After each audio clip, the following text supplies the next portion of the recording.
একটি সোনালী সমাজ বিনির্মাণের নূতন চ্যাপ্টার রচনা হোক। এ পর্যায়ে আমি অনুরোধ করব, দলগুলোর মধ্যে যে সমস্ত আসনে নিশ্চিতভাবে আমরা একমত হয়ে সবাই বন্টন করেছি, এখানে কেউ কাউকে সিট দেয় নাই। আমরা সবাই বসে সমঝোতা এবং আলাপ আলোচনার ভিত্তিতে আমরা এই সিদ্ধান্ত নিয়েছি।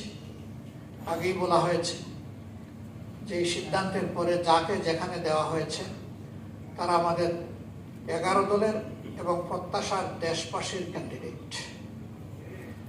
আমরা তাদের পাশে থাকব, বিজয়ের জন্য একসাথে লড়াই করব এবং প্রিয় দেশবাসীকে আমাদের পাশে দাঁড়ানোর জন্য আহ্বান জানাব।